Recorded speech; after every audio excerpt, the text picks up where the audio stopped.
Hi, this is Sarah Lacy. We're backstage at New York Disrupt with Leena Rao. Welcome to the Sarah. couch. Thank you. It's my first time here today. I'm excited to be here. We'll abuse you the next few days, don't worry. So we just went through the first grouping of companies, and it was all about search and discovery. I think the high-level takeaway for me for this panel is it's 4 companies that are trying to do something really hard, other people have done before, sounds great on paper, no idea if they can pull it off. Textbook execution plays, and then Skylines, which I have no idea for the use case of. So what was your top level? Skylines was actually one of the ones I enjoyed. Basically, they, instead of sort of posting pictures, instead of you posting pictures out to your social feeds, they actually aggregate pictures from your social feeds and from the web based on your interests. And obviously there's this crazy amount of photo sharing apps out there, and it's certainly, it seems like one is launching every day. Right. But I do think there could be a really interesting use case here when news content or any sort of content sites could possibly use that just that technology to serve relevant photos from their site. It's sort of a way that you would serve relevant tweets or relevant content. Right. So I think that could be kind of interesting. But do you think it's solving a big problem? I mean, I don't Yeah, have. I mean, it's have disrupting so many the photos photo being industry. shoved to me right now, and I mean, I like that they're doing something different. I mean, I actually sort of mean that as a compliment. Right. That they're the one of the 4 that sort of stands out as a new idea that isn't just okay. Well, if you can pull that off, great. Right. But I mean, it's hard for me to think of why, as a consumer, I'm going to rush there. I mean, one of my issues with Flickr is it's too many photos. Instagram, too many photos. Well, yeah, I mean, I totally agree with you. I think that it's not going to solve this sort of crazy problem. We had a mobile search startup on this panel, and not that mobile search is doing so poorly, but it certainly took on a larger issue than this particular startup. But I do think it has something distinct. Whether or not users will actually enjoy it is a totally different question, and I guess we'll see. That's why I think they're probably better off maintaining some partnerships with content sites and things like that. Yeah, I wonder if it's actually a better B2B play using their technology than a B2C. Yeah, it sort of reminds me of Storify a little bit, which is another TechCrunch disrupt startup.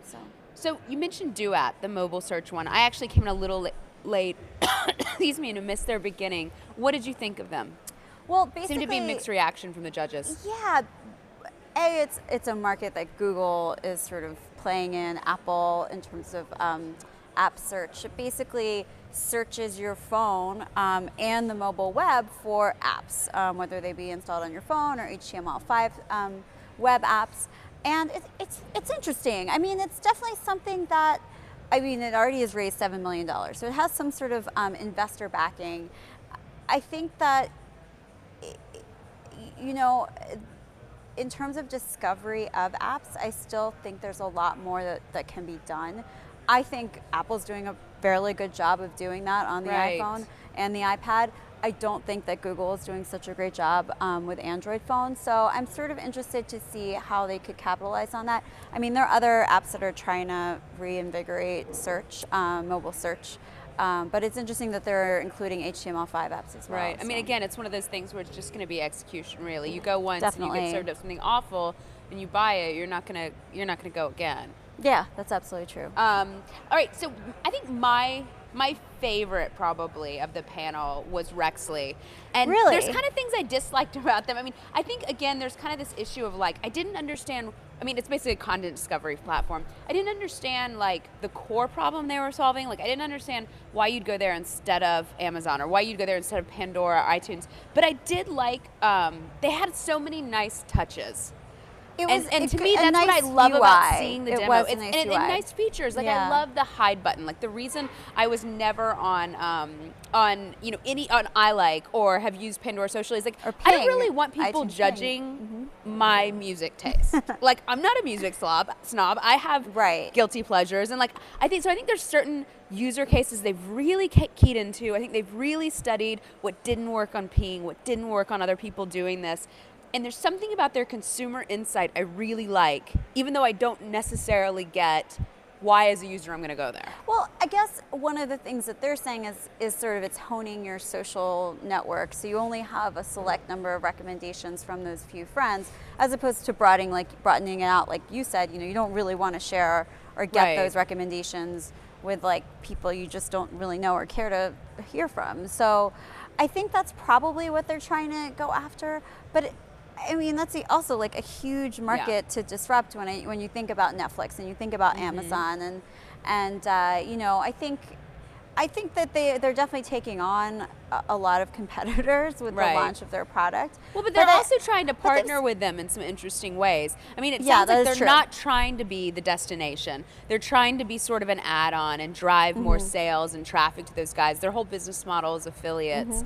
So, and there isn't anyone who's really doing the cross-platform thing. And again, there isn't. I like that it's data, not just algorithm. I mean, look, I'm not a techie person, so I don't know, but I feel like people come out here and just spit out, well, the algorithm does it. Well, the algorithm. And it's like, really? Does it? I mean, and we have a hard time with search and discovery, so algorithms aren't doing everything. So I'm actually curious. That leads to the other startup, Weada, which is it's all based on an algorithm. Right. It surfaces. You can just put in, I'm feeling like a romantic evening with my husband and in this location, and it'll spit out events and things for you to do, but it's all based on an algorithm. Yeah, see, I was not a fan of it for that reason. I was on the fence because there were some things I really liked about it and some things I didn't, but when he said there's no curation, I'm sorry, a computer is not going to tell you what's hip. That is so subjective, and that is so in the eye of the beholder, and something that like someone, no offense, but like someone in the marina thinks is hip, like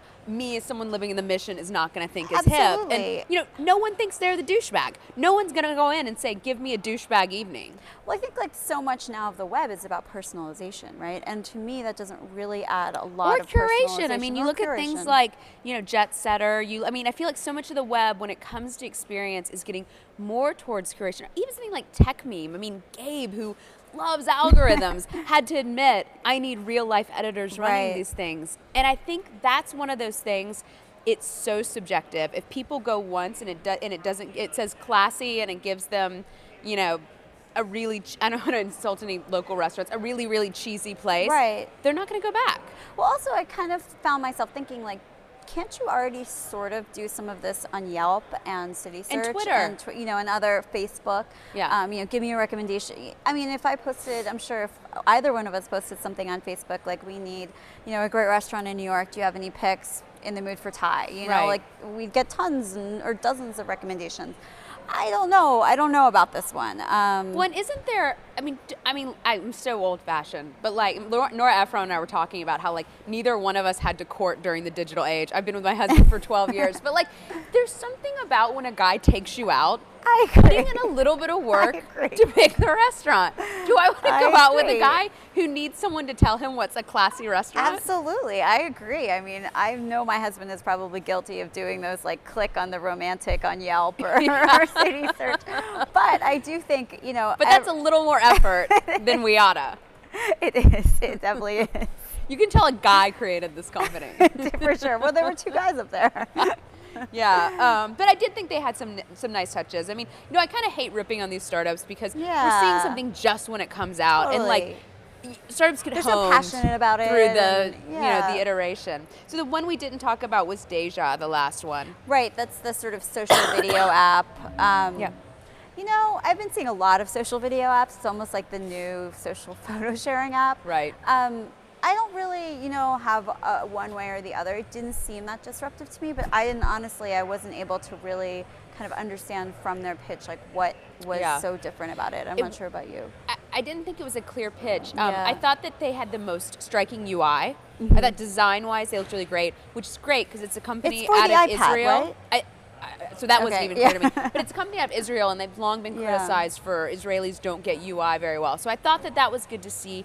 I think that they did, but it didn't seem like they're doing what they promised. So they started out with saying, there's nothing good on TV, taking over the TV stations, disrupting television.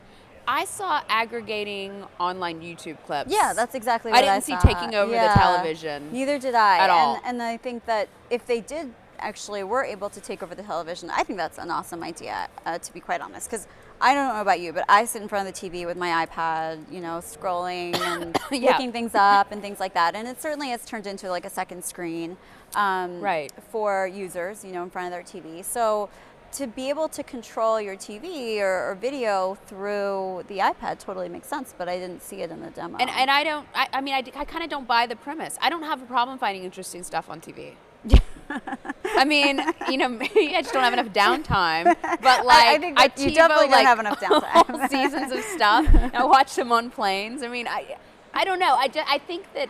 I think scheduling of television is, I mean, I don't watch anything live as it is. Yeah, that's true. So it's I'm like, DVRing. what more needs to be, and I'm not sure I want to see a skateboarding dog on my TV. I mean, there's something about the premise I didn't get. Well, you know, I don't know. My husband loves to watch YouTube televisions on the TV. We do it through our Apple TV. So, you know, I mean, he'll spend hours just watching them. So I don't know. I guess maybe there's a demographic for it. Yeah. It's not something I love to do. I just sort of entertain him. But, you know, I think I need to see that one again, or maybe the demo, you know, needed a little bit more sort of specification on what it actually does. All right, so final call of the 5, which is your favorite?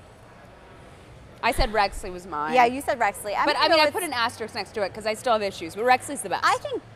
I think that I am still going to go with Skylines. I mean, I know it's probably not, it's, you know. You and the 5 users. No, I'm just kidding. But I like the idea of what it's doing. And, you know, I think that Rexley is actually, you know, they have their technology is probably, you know, pretty high powered. And I bet those guys seem like they're very talented